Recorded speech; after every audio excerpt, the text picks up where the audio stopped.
Welcome, everyone. This is Coaching in Session. My name is Michael Rearden, and I will be your mindset coach today. And today we're going to be talking about performance. Are you showing up in your day? Are you making every single moment of your day profound? For some people, that is the case. They're giving every bit of their energy every single day. Yet some people, they have some reserve left. They're keeping some in the tank just in case. And that's what the brain loves to do. I'm going to keep some energy. I'm going to conserve some energy just in case I need it. Well, ask yourself, when's the last time you were in danger, where you had fight or flight kick in and you had to use all this pent up energy? Probably can't think of it. Now, I'm sure there's going to be individuals, especially if you're in high school and you're being bullied, right? That right there is going to trigger your fight and flight. However, just because it triggers it, it doesn't mean you take action, because there's another aspect to it, freeze. So most of us who are going to have that moment where they can take immediate action, where they can fight or run, they freeze. So they just allow what's happening. Maybe they go home, they're upset, they cry, they think about it, they ruminate on those emotions. Yet there is another option for us there. We take action.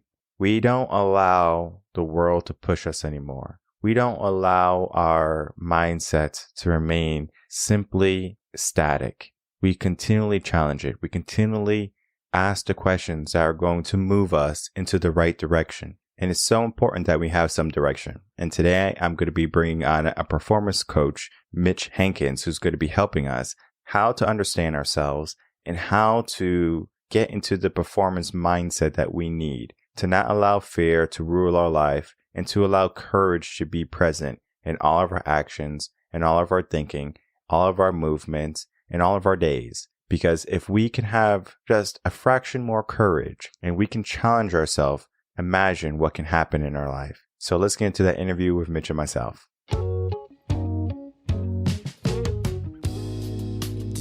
Welcome, Mitch Hankins, to Coaching in Session. How are you doing today? Hey, I'm doing great. It's so good to be here. I'm doing absolutely wonderful, and really looking forward to having a conversation with you. All right, sounds good. I know we had a little scheduling mishap, but today is our day and we're going to get this done. Today I have you on as a performance coach. So we're going to be talking about the work that you do. I always know when we give the introductions, there's always the vaguest, most possible term we can give someone. You're a performance coach, and then someone's like, well, what does a performance coach do? And that is where you shine, right? This is where you're going to have your moment to tell the world who you are, what you do, and how you help them. I love that. Yeah. So I think the best way I can describe that is by giving a specific example. So for example, I have a client who wanted to become a software engineer. As you can imagine, it's quite difficult to just pick that up. You don't just read some documentation and become a software engineer. It comes with a mindset. It comes with a certain grit. It comes with a lot of having to learn skills to manage your negative self-talk. And so the way I helped him is not just by pointing him to the technologies and the tools that he should learn, but also how to handle himself mentally so that he doesn't get so down on himself that he starts hating himself and that he starts doubting himself and that it affects his personal life. And so the change I saw in that specific client is him getting a software engineering job, growing his community, going into a relationship, and just having an overall personal better life. So I think that's kind of a good example of what I do. It really revolves around getting people to embrace their full potential. Why do you believe that people have this low self-esteem about themselves, where they are trying to go for something in their life and maybe they have all these self-doubts, they have all of these obstacles that they give themselves, like, oh no, this is too hard, I can't do it. They look at the negative side rather than the positive side. You know, I think that's rooted in two reasons. The most deeply rooted issue is how our brains operate, which is that we do more to move away from pain than we do to move towards pleasure. And so if we let our brains be lazy, because that's what it wants to do, it wants to conserve energy, it will move towards fear, and it will attempt to get us to stay away from whatever we fear, even though if we conquer that fear, the payoff may be better. And so we really have to get a clear why on why we want to do something and attach an emotional meaning to that in order to overwrite that fear. And the second aspect of it, which relates to that fear, is societal pressure, societal having to conform. My message to that is, find the courage to be you and believe in yourself, and really, as cliche as it sounds, unlocking the power within you. Yeah. Tony Robbins says, what, the giant within you. Yeah. And we all have that person. We all have that person who can be something. We all have the human potential, is what I call it. It's just we all have that within us. It's hard to allow that to come out because it's scary. It takes a lot of energy. The brain wants to conserve energy, as you said. And we don't know what we're going to get because that fear of failure, because you might put everything you have into a business, everything you have into a relationship, and you come out on the other end without the win, without the W. Just that fear alone of that negativity at the end, it shouldn't outweigh the positive. What would happen? What if you succeeded? What if you won? That right there should always be bigger. Yet the small, minuscule fear reigns supreme in everyone's mind. It is a society thing, right? When we're looking at society, we have more people who will remain complacent, remain still and docile, rather than going out, testing the waters, and then really implementing themselves every single day. Can we talk about that and then talk about how you help people show up in their life? Oh man, you're giving me goosebumps. You're speaking straight to the heart. My answer to that would be, we have this concept of self-improvement as becoming more, adding more. In reality, ever since we're kids, we get all these messages, whether they're subconscious or not, between the lines or not, like, you aren't good enough. You aren't worthy of love. My love is conditional. You're a good boy if you do this. You're a bad girl if you do that. And so we learn to build up all these layers around us. And to me, self-improvement just means going within, introspection, and wondering if those layers are serving you and removing them. For me, self-improvement isn't adding, it's taking away those lies and going to first principles and building up from there.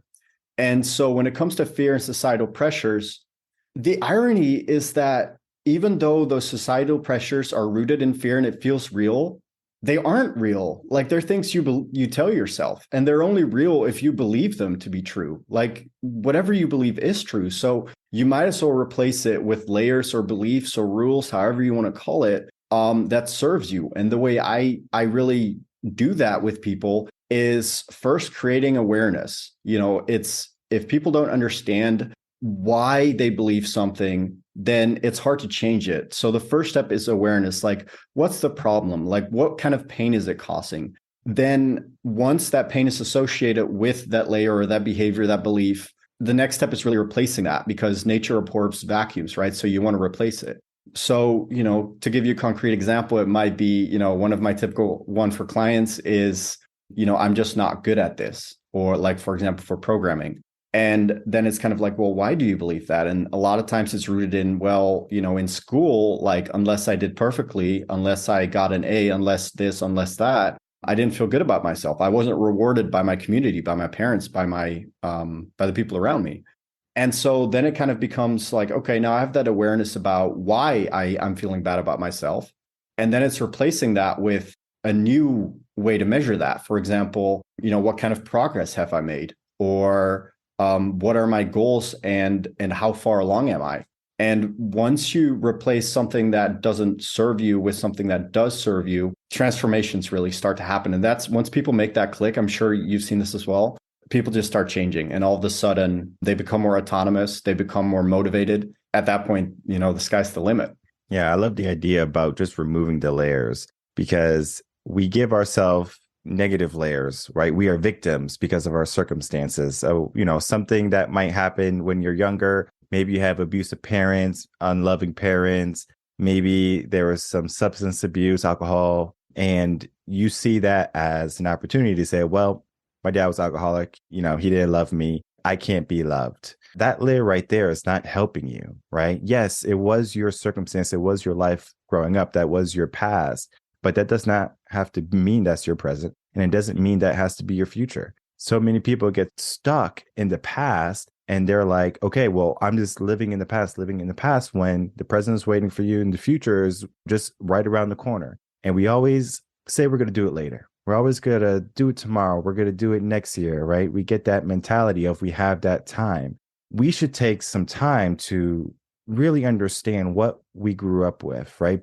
Creating that awareness, as you said, Because once we create that awareness, what starts to happen is, okay, we start to dismantle all of the things that are not good in our life, meaning that they're not benefiting us. So a victim mentality, that doesn't benefit you. I'm sure you can't even think of an area where a victim mentality will benefit someone positively. So like we have to look at that, right? What areas of your life are not benefiting you? And then start to detract from that and just take away layer by layer. It's not an easy process because sometimes we just go back into our past, we see all the negativity, we get scared, and we don't want to take action. How do you encourage people to go into their, I guess you can say, dirty basket of laundry, go into that dark corner where they've been throwing all their garbage and all of their problems and start to clean the slate and create a new area that's going to be able to launch them to the people that they're supposed to be, rather than the people that they are because they feel stuck or bogged down by all the negativities and weights that they have given themselves? I would say in one word, courage, and to segue into that, like to add to your point, a lot of what you're just saying, I think comes down to ownership. I practice radical honesty. That comes partially from my heritage. I'm Dutch. I grew up in the Netherlands. We're very direct like Germans. We say what we mean and we do what we say. Second, it comes from personal life experience. And I want to share this because I want to show, like, no matter how bad your situation is, anybody can do this. I was diagnosed with complex PTSD in my early 20s. I suffered sexual abuse as a child, physical abuse as a teenager, and pretty much every other type of abuse you can imagine, even though I did have a great family and supportive environment. For obviously many years, that caused a great deal of issues. Like, I was in the victim mentality. I had beliefs such as I am not worthy of love, or I am simply something to be used.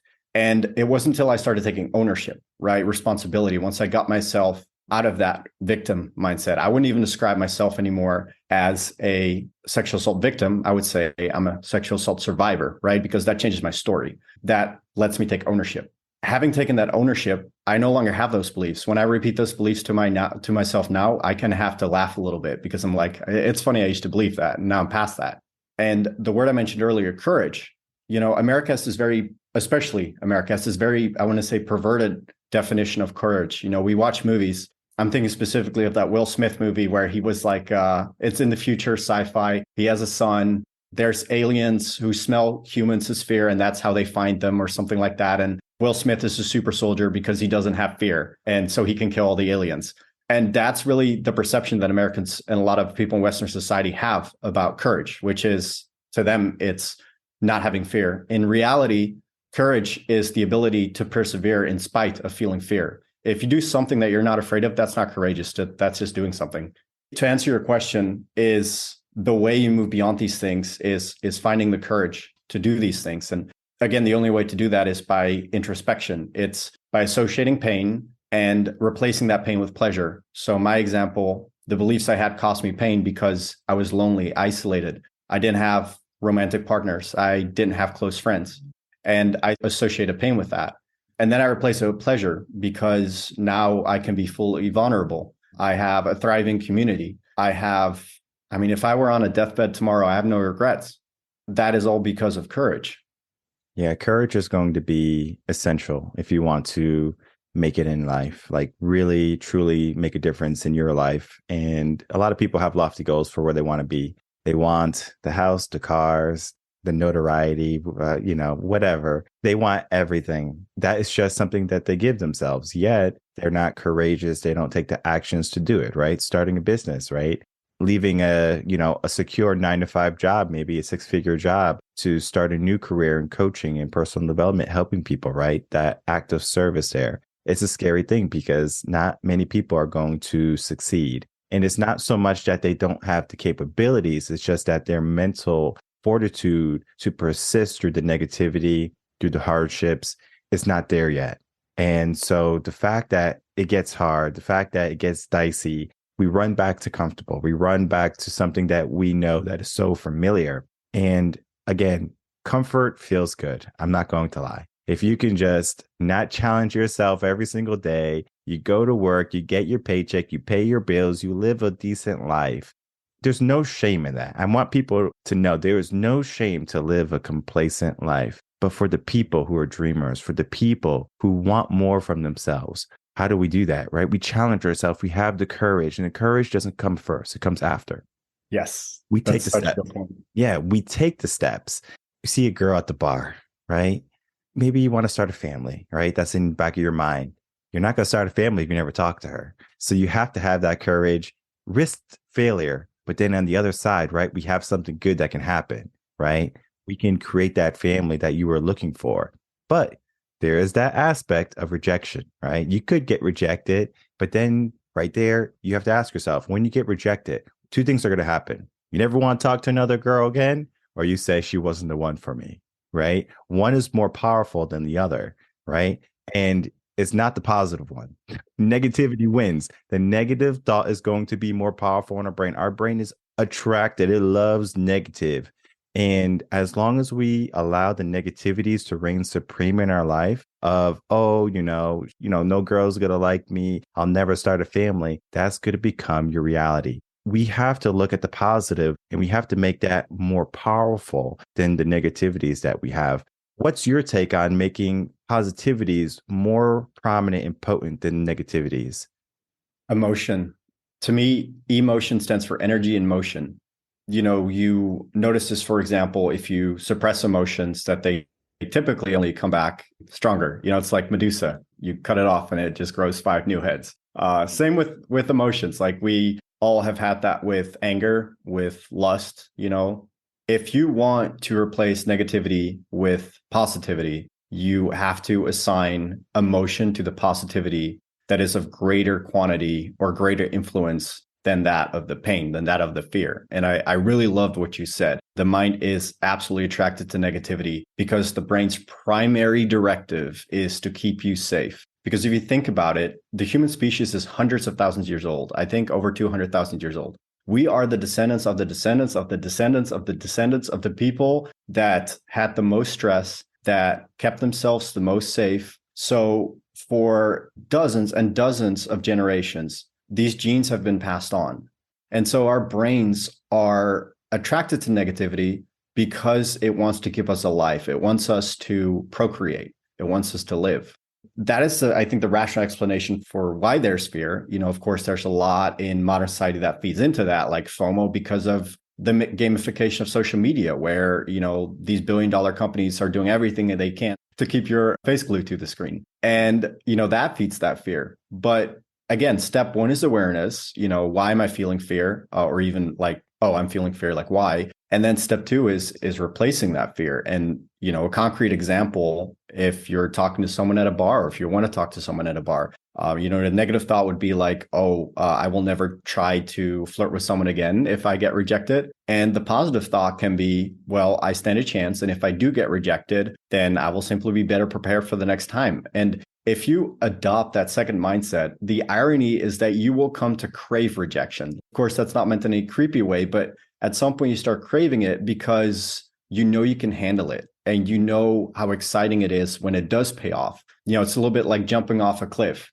It's the fear, it's the excitement that really makes it worth it, right? And so you have to realize that wanting to flirt with someone at the bar, those emotions you're calling negative can be seen as positive because they are really what make the experience worth it. And so I think to really answer your question, what do you do is to manage your negative self-talk. So you tune out the negative thoughts. You can't stop your mind from thinking, but you can choose your relationship to those thoughts. There's the being and the mind. The mind is that which has been formed by society. It's that which talks to you in your head. But the being is the one that's observing those thoughts. And you are not your mind, you are the being. And so when you hear those thoughts, change your relationship to them and choose the ones that come with good emotions. You said something great. When we look back 100, 200,000 years ago, they had so much stress, right? They were worried about where their meal was coming. They had to worry about someone was going to come and, kill them from the bushes or something. We can go down the laundry list of what a human needs in order to feel safe and secure. But today we have all of those met, right? We live in houses. Our houses have ACs and they have heat. We have grocery stores we can just go get our food from. We can apply for a job, get a job, readily. I mean, it might not be your dream job, but we can get a job to get money to procure food if you wanted to go that way, unless you want to grow your own food. So we have so many options when it comes to our survival and having the stresses that we didn't have 100, 200,000 years ago. Yet today, we give ourselves so much unnecessary stress. Oh, I got a new notification. I got to answer it. Oh, they didn't like my picture. Oh, this outfit I wore 2 times already. I can't wear it again. I got to buy another outfit. Oh, I have one generation older of the iPhone. Oh, like people at school don't like me because I'm too tall or my hair is too curly. I mean, there's just so much that we give Yes. ourselves. Yes. We have went from having stress for survival to having stress to be relevant. There's an issue there because we have all the basic needs met for what we need in order to survive. Yet our brain has just said, well, let's give us more problems. How can we start to rewire our brain to not start to look at all the worldly issues, societal issues that keep us in that negative wavelength of, I have all the stress, I have all these problems, woe me, my life is this, because it stops us from what you do, right? Your performance coach, helping people perform. If we have that negativity there, it's not going to help us perform to our maximum capabilities. Yeah. Yeah. No, I love that. I love that view. I love that question. My answer would be, in a short sentence, get back to basics. And to kind of elucidate the point there, I would like the listener to like follow me on this analogy. Like imagine a car, for example. And the basic necessities that you mentioned are the engine. You can't go anywhere without it. The wheels, you can't go anywhere without that. And the extras that we have nowadays are for example, the air conditioning or the seat warmers to keep your butt warm. Things like social media, all these different things. Whereas the engine may be, well, let's say a family, a tribe, someone to make you feel like your life matters. The problem in society, and a big part of rewiring your brain, is realizing that we're getting distracted by flashy things. We are looking to get the car with the nicest butt warmer, with the most powerful AC, with a Bluetooth radio, but we're focusing on things that are temporary, that are fleeting, that are inconsequential. Like it might feel good in the moment to get like dozens, hundreds, thousands of likes on a post, but you're not going to remember that on your deathbed. So while I would agree that we do have the essentials nowadays, I would add to that we're neglecting those. So yes, we have the engine, but we're not changing the oil. Like, yes, we have the wheels, but we're not checking the tire pressure. And, excuse me if I'm beating this analogy to death, but my point is really that we're neglecting the basics. And that's why I have to get back to the basics. And the basics are things like character, and core values, like we live in a society of personality, of like, what do I have? What do I look like? What clothes do I wear? We need to get back to a culture of character. It's, how do I show up to the world? What kind of effect do I have on people? Purpose is another big part. My purpose in life is to build community so that we stand strong together, because I believe that's what people are meant to do. That's why we're on this earth, to help each other out. Having a character and purpose are basics. And another big foundational pillar is community, whether that's at work or family or close friends. And I define community as somewhere where you have shared interest and there's vulnerability. Like you can have a work community or like, a wife, husband, boyfriend, girlfriend, whatever. But if you can't be fully vulnerable with them, then you're never going to feel authentically connected. And that pillar is missing, and then if the foundation isn't there, the whole building's coming down. So my long-winded answer summarized is get back to basics, such as purpose, belonging, your own character, refine those, and everything else will fall into place. Yeah, community is big because we came from community, where we forget that we need community. We need people in order to survive. When you go to the grocery store, you didn't grow those tomatoes. You didn't pick those apples. You didn't milk that cow, but yet you're able to get those goods, right? That was someone who did that for you, right? That's a person in the world community. And we need to know that even though today, right, we don't necessarily see that where we're going to the farmer, getting the eggs, getting the milk, getting the fruits and the vegetables. We don't have that where we're going to the person who's growing it and seeing it. We just see the middleman, the grocery store. The community has to be there. Yet in our mind today, we live in a very individualistic type of society. And that's our mentality. I got to do it alone. I got to go by myself. And I love the analogy with the car, right? How I broke it down was the core components to functionality, right? What do you need to function? And a car needs an engine, it needs wheels, it needs the frame, it needs a steering wheel so you know where you're going. And what a coach is to that is that steering wheel, right? Helping you get into the direction that you want to be. And it's so difficult for people sometimes to say, well, I got the engine, I got the car, like I got the core components, but yet you don't have a direction. You don't have the roadmap. So maybe you're driving around aimlessly thinking you're making progress, but you're not. People, they get this notion in their head. I want to do it by myself, that individual mentality.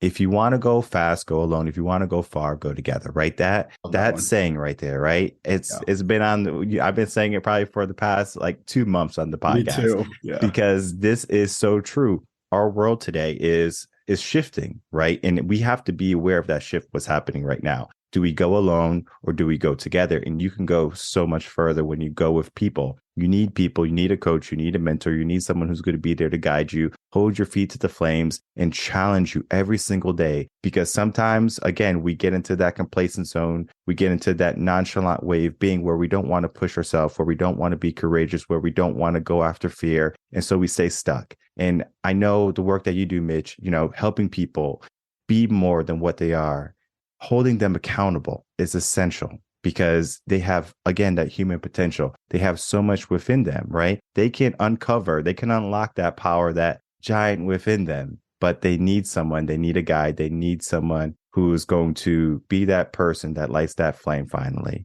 And as we begin to wrap up, I wanted to get some final words from you and to tell the audience where they can find you. I think I really noticed that from personal experience. I am where I am today, partially because of therapy and definitely coaching. Like coaching has been, being coached has been, I would say, the biggest impact in my life. I've had dozens of coaches. I've had emotion coaches. I have had work coaches. I've had productivity coaches. I've had performance coaches. I've had reading coaches. I've had language coaches. I've had everything. I even have a coach who teaches me functional body movements. It's like physical therapy on steroids, essentially, which is changing my life. You probably see me shifting the whole time as we're talking. It's because I'm like, oh, I have to connect this and this muscle to that and that. And, coaching, if you're receptive to it, if you trust the person, will create the biggest change in your life possible. And it's all because of what you already said. So I won't repeat that. The best way for people to find me is either on social media or on my website. My website is just thedebuglife.com.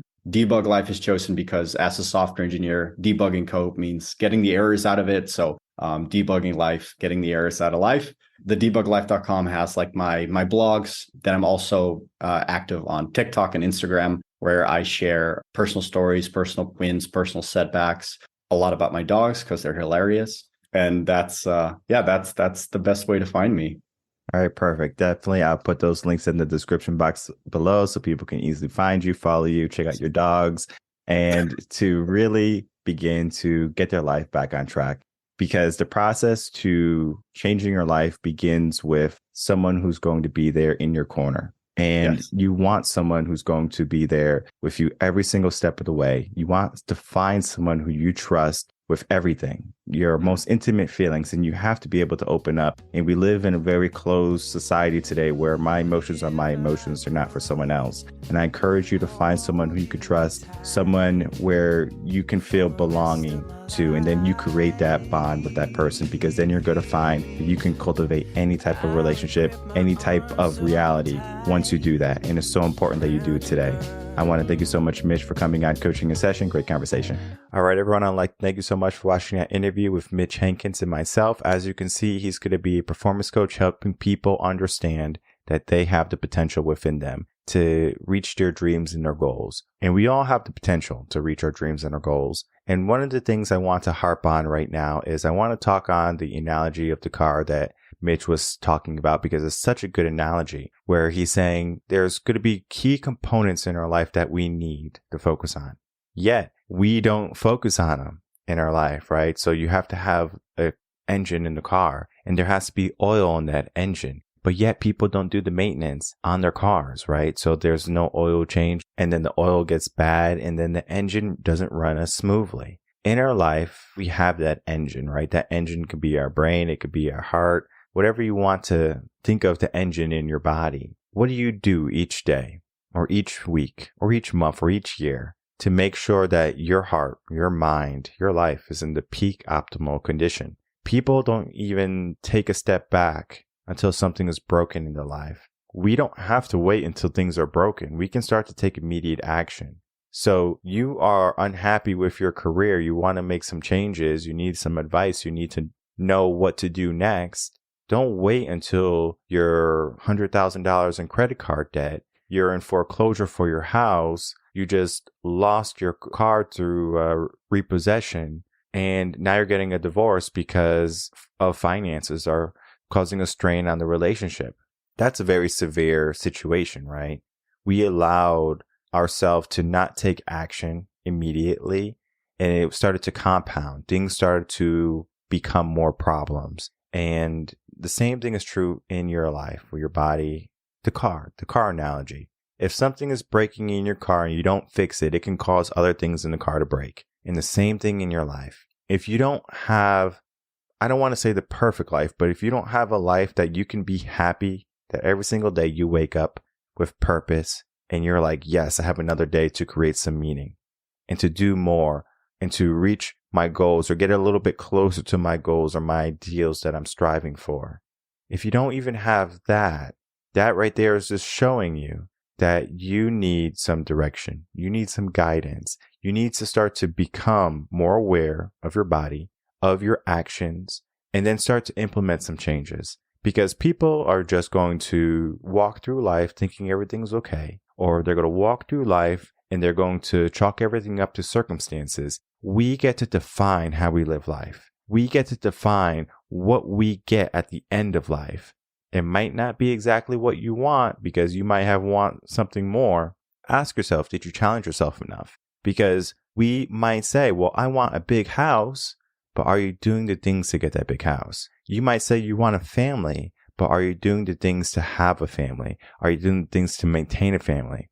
Are you keeping up with your body? Are you keeping up with your mind, with your dreams, your goals, your ambitions? Are you trying to catch them? Are you trying to reach them? Are you allowing fear to hold you back? We have to dare to defy what our mind is telling us sometimes. We have to dare to defy what society says we can have, because what society says we can have is not up for society to determine. It is up to us. You get to decide what you want in your life. How do you get there? How many steps is it going to take? It's an unknown answer. Some people can get success very quickly. Some people can take a lifetime. But what I can tell you, and what I can tell you is going to be appropriate for you to take action, is for you to have the courage and to put someone in your corner that's going to be there every single step of the way to give you that peace that you need, the peace that you're missing. And from there, you're going to start to make some adjustments. And those adjustments don't have to be big. It can be small victories every single day that accumulate up to the big success. If you are a marathon runner, for example, you train running a mile, 5 miles, 10 miles at a time. And then maybe toward the inception of the big race, you do the whole race so you can see your time. But you didn't just say on day one, well, I'm going to run the whole race and that's my time. You train up, you build up. And as people, that's what we have to do. We have to build ourselves up. We have to give ourselves the arsenal to fight the war of our mind, to fight the war of the worlds, and to fight our insecurities that reign rampant in our minds. We must allow our mind to see performance as its peak optimal condition. How can I perform better today? How can I perform better tomorrow? How can I perform at my peak optimal condition? Find out, figure out your core functional capabilities, what you need in order to function in your days. Make sure you have it. Make sure you have someone to do the maintenance work, and make sure that you don't give up until you finally get to the places that you want to be in your life. Because performance is something that is capable by everyone, but yet not everyone is going to perform. Don't be one of those people who choose not to perform rather than to perform. My name is Michael Rearden. I'm a mindset coach. If you have any questions, you can email me coachinginsession@gmail.com, and I'll see everyone on the next episode of Coaching in Session. Until then, everyone take care.